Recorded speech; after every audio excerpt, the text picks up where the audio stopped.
তোমাদের সকলকে আমার চ্যানেলে স্বাগত। আশা করি তোমরা সকলেই ভালো আছো এবং সুস্থ আছো। তো প্রচণ্ড গরম পড়েছে, আবার সকলে প্লিজ একটু সাবধানে থেকো। এই কদিন আমার শরীরটা একটু খারাপ ছিল, তাই তোমাদের রেগুলার ভিডিও দিতে পারিনি। তো এর আগে তোমাদের আমি বাংলা ভাষা থেকে 4টি চ্যাপ্টার ছিল, সেখান থেকে সমস্ত গুরুত্বপূর্ণ এমসিকিউ এবং এসিকিউগুলি করিয়ে দিয়েছি। তোমরা যারা দেখোনি তারা দেখে নিতে পারো। আজ আমরা শব্দার্থ তত্ত্ব চ্যাপ্টার থেকে যেসব গুরুত্বপূর্ণ এমসিকিউ এবং এসিকিউগুলি আছে সেগুলি নিয়ে আলোচনা করব। এই চ্যাপ্টার থেকে বেশি কোয়েশ্চেন নেই, যতগুলো দেওয়া হয়েছে সবগুলোই খুব ইম্পর্টেন্ট। ভালো করে কিন্তু একটু তৈরি করো, ঠিক আছে? প্রচণ্ড গরম, একটু ফ্যানটা অফ করে রাখছি তো একদম হালত খারাপ হয়ে যাচ্ছে, তাই কথাটাও একটু একটু আটকে যাচ্ছে, এত গরম। তো যাই হোক, যেসব কোয়েশ্চেনগুলো দেওয়া হয়েছে প্লিজ একটু ভালো করে তৈরি করো, তোমাদের কাছে আমি রিকোয়েস্ট করছি।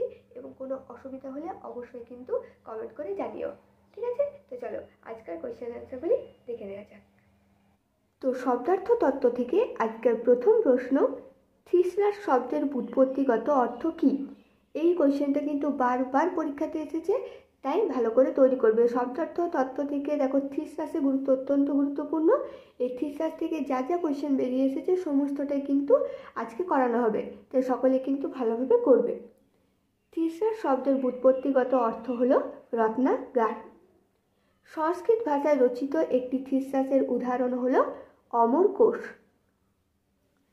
একটি আধুনিক থিসরাসের নাম লেখো। রজেটেড থিসরাস, এটি 1805 সালে রচিত হয়।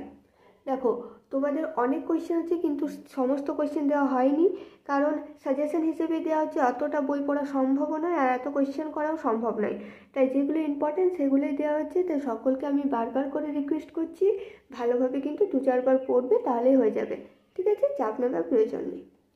দেখো, থিসরাস বলতে কি বোঝো?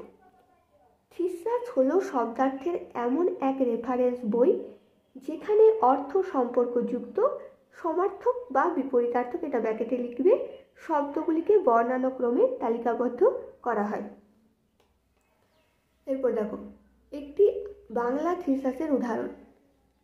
অশোক মুখোপাধ্যায় সম্পাদিত ও সাহিত্য সংসদ প্রকাশিত সমার্থ শব্দকোষ হলো একটি বাংলা থিসরাসের উদাহরণ। এরপর দেখো, ব্যাপকার্থকতা বা অর্থান্তর্ভুক্তি বলতে কি বোঝো? বুঝতে না পারলে বলবে, ঠিক আছে? কমেন্ট করে জানিও। এবং আরেকটা কথা তোমাদের আমি বলে রাখি, যে বাংলার গল্প, কবিতা এগুলি থেকে নোটস কিন্তু লেখানোই আছে, ঠিক আছে? তোমরা প্লেলিস্টে গিয়ে দেখে নিতে পারো। এবং নোটসগুলো এমনভাবেই লেখানো আছে যাতে তোমরা একটা প্রপার মার্কস ক্যারি করো এবং সহজ ভাষাতে লেখা হয়েছে, ঠিক আছে? দেখো, কোনো শব্দের মধ্যে অন্য একাধিক শব্দ রয়েছে কি না তা বিশ্লেষণের পদ্ধতিকে বলা হয় ব্যাপকার্থকতা বা অর্থান্তর্ভুক্তি। যেমন পাখি, পাখি শব্দের মধ্যে দেখো, পাখি বলতে কাক, চড়ুই, শালিক, ময়না সব পাখিকে আমরা বুঝি।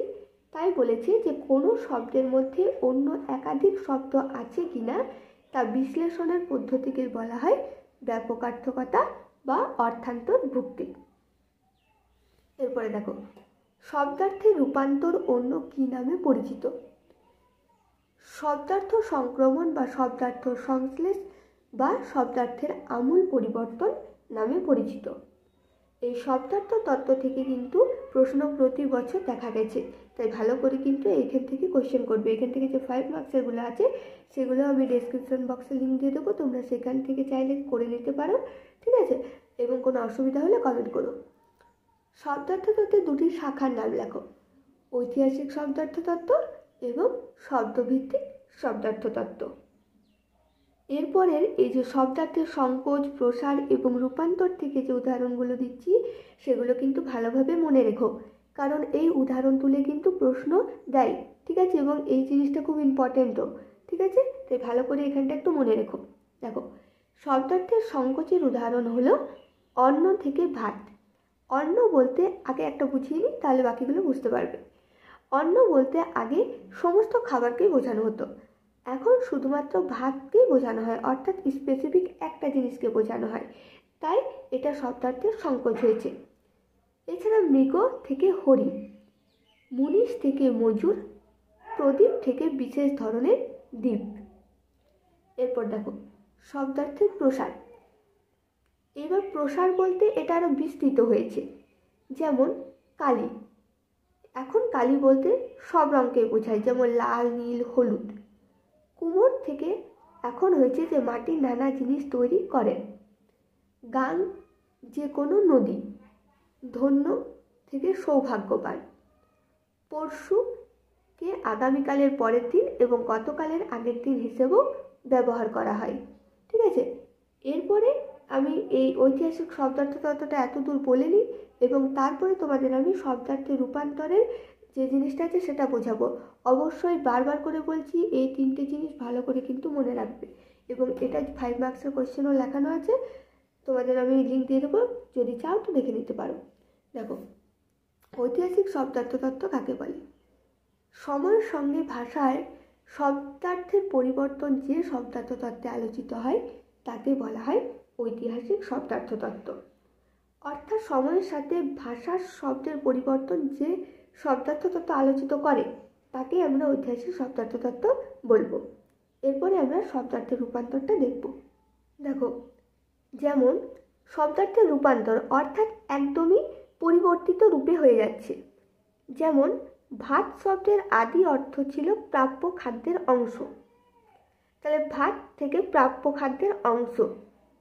উজবুক কথার আদি অর্থ ছিল উজবেক জাতির লোক। সহসা শব্দের মূল অর্থ সবলে। গোষ্ঠী শব্দের আদি অর্থ গবাদি পশু থাকার জায়গায় বর্তমান অর্থ সমূহ। ঠিক আছে, যেইগুলোকে দাগ দিচ্ছি এগুলো কিন্তু ভালো করে মনে রেখো, কারণ এইখান থেকে যে কোনো একটা তুলে প্রশ্ন কিন্তু দেয়। কলম শব্দের আদি অর্থ ছিল স্বর বা খাদ, এখন তার অর্থে পরিবর্তন হয়েছে লেখনী। গবেষণা শব্দের আদি অর্থ ছিল গরু খোঁজা। কেউ ভাবতে পারো যে গবেষণা শব্দের আদি অর্থ ছিল গরু খোঁজা, এখন তার পরিবর্তিত রূপ কী হয়েছে, যে কোনো বিষয়ে নিয়মানুরাগ বিশ্লেষণ। ঠিক আছে, দেখো মানে কোনো মিলই নেই গরু খোঁজার সাথে এখনকার কোনো একটা জিনিসে বিষয় নিয়মানুর বিশ্লেষণ করা, অর্থাৎ পিএইচডি করা। ঠিক আছে, সেক্ষেত্রে কতটা আলাদা জিনিস। ঠিক আছে, তাই এগুলি হলো শব্দার্থী রূপান্তর উদাহরণ। আরও কী কী, যেমন দরুন শব্দের আদি অর্থ ছিল দারু বা কাষ্ঠ নির্মিত, পরিবর্তিত অর্থ কী হয়েছে, অত্যন্ত। বোঝা গেল? তাহলে এই জিনিসগুলো ভালো করে কিন্তু তৈরি করবে, এগুলো সকলই কিন্তু শব্দার্থের রূপান্তরের উদাহরণ। ঠিক আছে, এতদিনই বোঝালাম।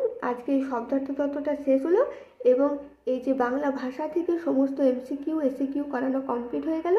এরপরে তোমাদের আমি 5 মার্কসের যে কোয়েশ্চেনগুলো ইম্পর্টেন্ট সেগুলো বলে দেবো এবং তোমাদের যদি কোনো প্রশ্ন অসুবিধা থাকে অবশ্যই কমেন্ট করে জানিও এবং যদি ভালো লেগে থাকে তাহলে লাইক, কমেন্ট, শেয়ার এবং সাবস্ক্রাইব করে পাশে থেকো, কারণ তোমাদের সাপোর্ট আমার অত্যন্ত প্রয়োজন। ঠিক আছে, তাই প্লিজ একটু পাশে থেকো এবং তোমাদের কী অসুবিধা হচ্ছে আমাকে কমেন্ট করে জানিও। ঠিক আছে, চলো, থ্যাংক ইউ, ভালো থেকো।